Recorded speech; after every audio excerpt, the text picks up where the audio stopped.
Vamos falar agora de eleições 2024 com Elivaldo Barbosa e Sávia Barreto e vamos trazer um pouco do cenário em algumas cidades do estado do Piauí. Hoje nós vamos seguir rumo ao norte do estado do Piauí, Elivaldo Barbosa e Sávia Barreto. Vamos trazer informações a respeito da sucessão na cidade de Campo Maior, onde 3 pré-candidatos entram na disputa com 2 candidatos da base de sustentação ao governo e um prefeito buscando reeleição pelo grupo da oposição. Vamos então ver as informações aqui na tela do nosso Jornal do Piauí. E detalhe aqui, hein, gente, nós estamos falando de um prefeito atual, que já foi prefeito no passado, e 2 ex-prefeitos, Elivaldo Barbosa. Então são conhecidos em campanhas eleitorais de Campo Maior, né? É verdade, olha só, Carbureto vai entrar na disputa pelo MDB, Joãozinho Félix, do Progressistas, buscando reeleição, e Paulo Martins, do Partido dos Trabalhadores, buscando voltar à prefeitura. Carbureto e Paulo Martins já foram prefeitos, Carbureto um pouco mais atrás, né, Elivaldo? Já foi prefeito também. E Joãozinho Félix vai aí buscar a reeleição, enfrentando 2 nomes experientes na política na cidade de Campo Maior. MDB e PT, que fazem uma aliança estadual, estão aí com 2 candidatos, cada um com um candidato em Campo Maior, e o Progressistas com o Joãozinho Félix tentando a reeleição, Elivaldo Barbosa. E o esforço aí do PT e das forças governistas é de acontecer uma aproximação do MDB com o PT e, com isso, desaparecer a candidatura do ex-prefeito Bona Carbureto. Essa é a ideia. Bona Carbureto não manifesta-se desejo nessa composição, mas ele não tem o controle do MDB, não tem a influência, o comando do MDB em Campo Maior, daí o risco da candidatura do ex-prefeito Bona Carbureto lá na cidade de Campo Maior, uma vez que a eleição, ele tem até pontuado bem nas pesquisas, o ex-prefeito Bona Carbureto, é uma pessoa muito popular lá no município, tem pontuado bem, mas não a ponto de, por exemplo, eu diria até entrar nessa polarização de Joãozinho Félix na situação e de Paulo Martins na oposição, buscando aí aliados para enfrentar o bloco que hoje está no poder em Campo Maior. Mas é uma situação que vai se definir mesmo com as convenções, o esforço é muito grande para garantir um palanque único de oposição em Campo Maior, Joelson. E aí a análise dos números é fundamental para a definição dessa estratégia, inclusive da participação da ala governista, ou do governador, numa definição como essa, Zinha. Totalmente, mas eu achei interessante os 3 nomes, são os 3 medalhões de Campo Maior, assim, não teve surpresa. Só faltou o César Melo, mas saiu da política, né? Vamos botar então os 3 aí de novo na tela a Sávia, aliás, você ficou olhando para a tela. Achei muito interessante, que eu lembrei, gente, quando eu era estagiária, faz tempo, eram os mesmos nomes. Inclusive Joãozinho Félix teve um episódio, Elivaldo, de volta, né, à prefeitura, que foi conseguida na justiça, né, um determinado período em que Paulo Martins era o prefeito. É verdade, teve lá uma ação judicial, ele chegou a ser afastado da prefeitura na época, porque ele respondeu àquela ação do prefeito itinerante, né?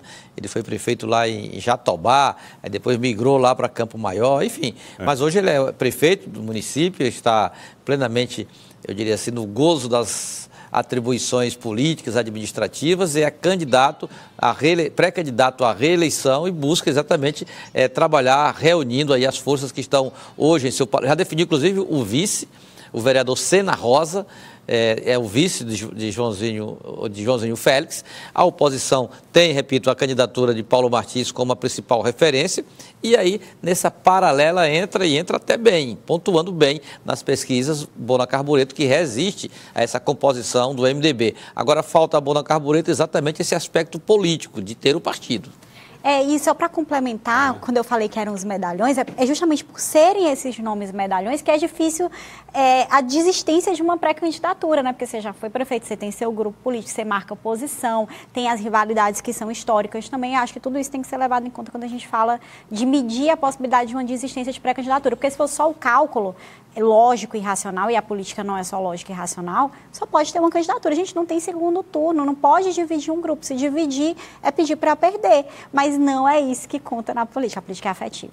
Afetiva também, né? Interessante, sabe? E acho interessante que aqui não tem aquele argumento do recall. Não, isso aqui tem um... Não, todos têm recall. Né? Todos têm um recall em Campo Maior. 33% para cada um de recall. Todo mundo tem uma lembrança lá, guarda, né? A população guarda a lembrança de todos eles que já foram prefeitos na cidade de Campo Maior. Vamos falar um pouco da cidade agora de Buriti dos Lopes, ainda no norte. E há uma curiosidade em Buriti dos Lopes. A exemplo de Pedro II, Elivaldo e Sávia, 2 mulheres disputam a prefeitura lá em Buriti dos Lopes. As pré-candidatas Laura Rosa, do Progressistas, e Jaqueline Brito, do Partido dos Trabalhadores, Olivaldo. É verdade. Você percebe aí pelas forças que estão diretamente envolvidas na sucessão do prefeito Júnior Percy, do Progressistas, que são duas legendas que se confrontam também no ponto de vista da conjuntura estadual, PT e Progressistas. Então, é uma eleição que ganha contornos estaduais, inclusive no lançamento da pré-candidata lá do Progressistas, contou com a presença de lideranças importantes do Progressistas, como o senador Ciro Nogueira, o deputado Júlio Arcoverde, foram lá prestigiar, o presidente da sigla, Joel Rodrigues. Então, é uma candidatura que espelha exatamente um projeto do Progressistas para a cidade de Buriti dos Lopes. Do mesmo modo que houve aí o acordo também das forças de oposição em torno da vereadora, inclusive ela é vereadora, Joelson, Jaqueline de Brito, que é pré-candidata pelo Partido dos Trabalhadores. Havia até a possibilidade de uma liderança, ex-prefeito também, se aliar ao Progressistas, mas de última hora houve um rompimento, ele acabou migrando para a oposição, Benildo Val, e apoiando a pré-candidata do PT. Então, lá é uma eleição com posições políticas bem definidas e com, repito, contornos estaduais. E com mulheres na disputa, sabe? Me chama a atenção isso, né? Primeiro, o reforço da disputa PT e Progressistas. Em alguns municípios ela acontece de maneira velada, a gente até já comentou isso aqui. Ou seja, nomes que estavam no Progressistas foram, às vezes, para o PSD, para o MDB, isso gera uma tensão dentro da base, é motivo de questionamento, acho que é até motivo de toda aquela questão também com o deputado Georgiano Neto que a gente acompanhou aqui.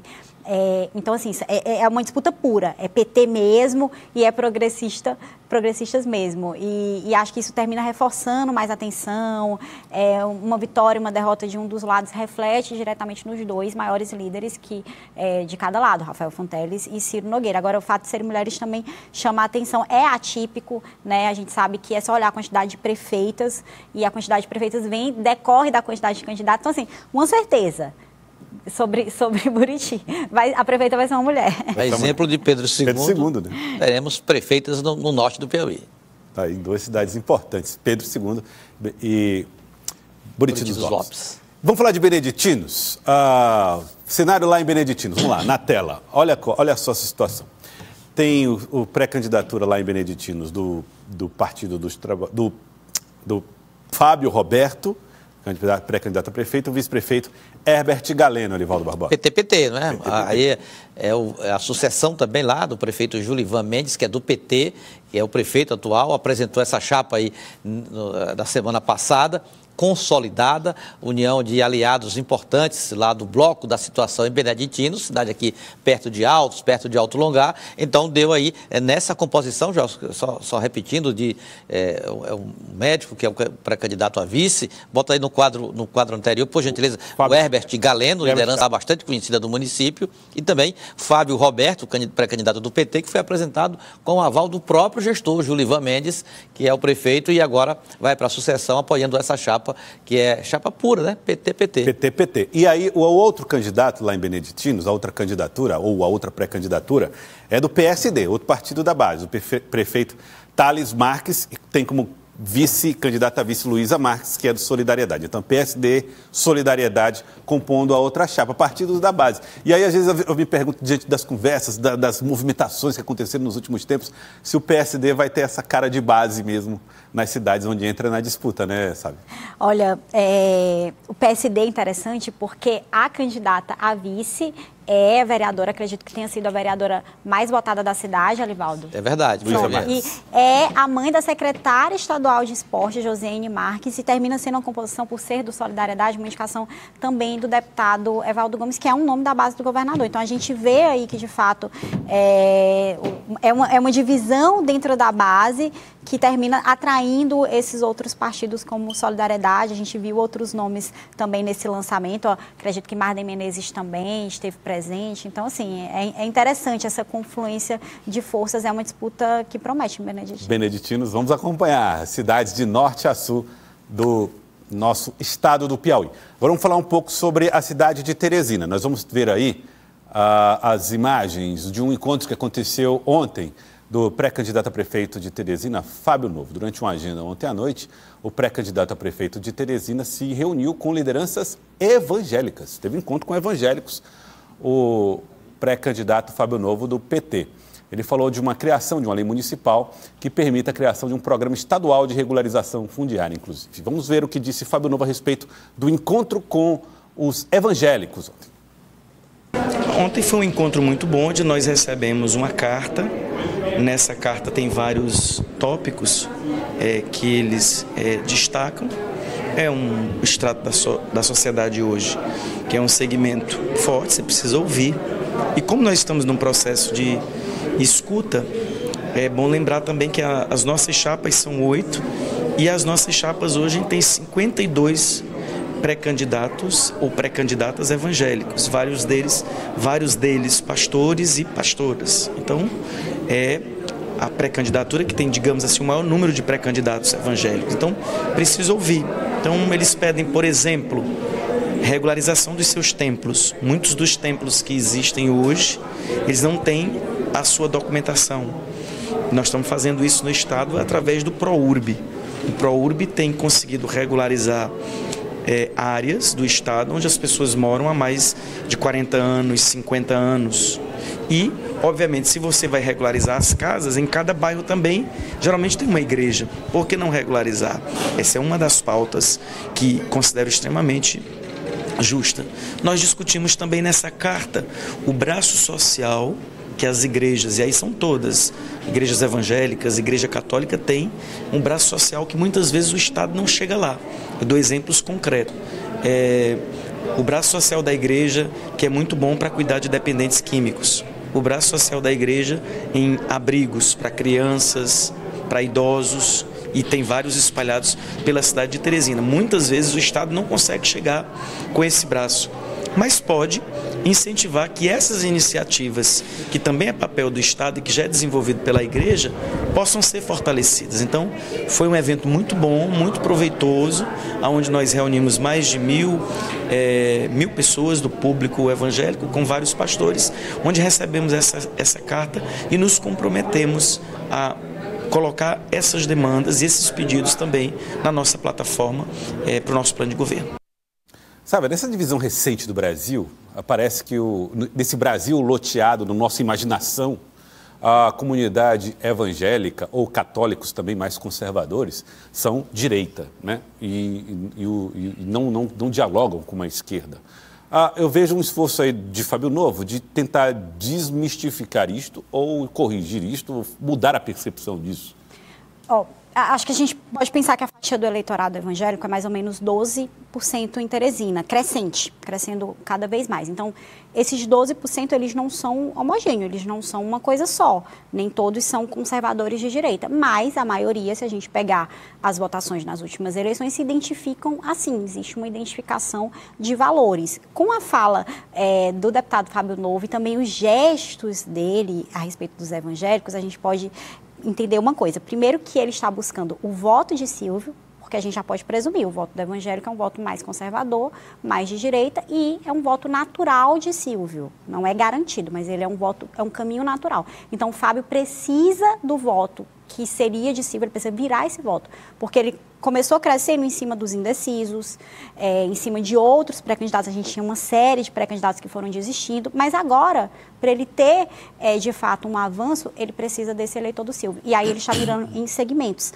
A gente sabe que tem os militares, e aí é uma construção mais discreta, mas com os evangélicos, esse movimento ele não passa pela pauta de costumes. A gente não viu a fala do deputado em nenhum momento entrando em questões de gênero, aborto, casamento homoafetivo, que divide completamente esquerda e direita, mas é dentro daquilo que, inclusive, o presidente Lula também faz, é dizer assim, vamos ser bons para os evangélicos, para as igrejas, porque eles têm uma série de demandas, né, sobre essa questão de regularização, de espaços, tem demandas trabalhistas, tem uma série de outras questões, e acredito que é por aí.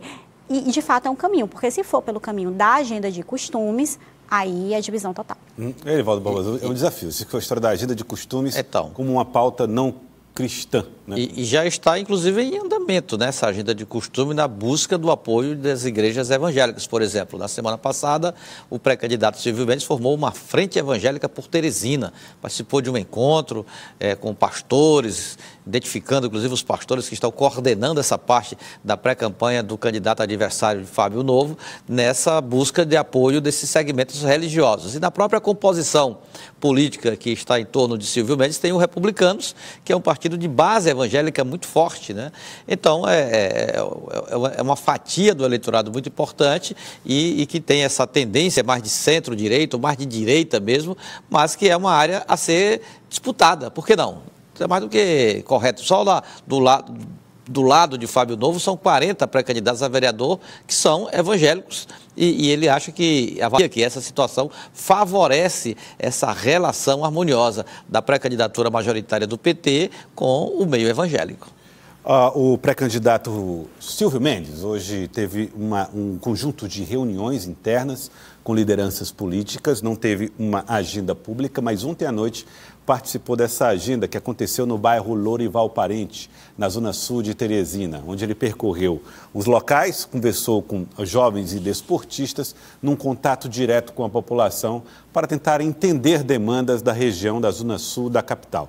O encontro aconteceu em um parque, né, na zona sul de Teresina, onde normalmente há um encontro ali de pessoas do bairro Saci, do Lourival Parente, principalmente, que é onde fica ali o parque.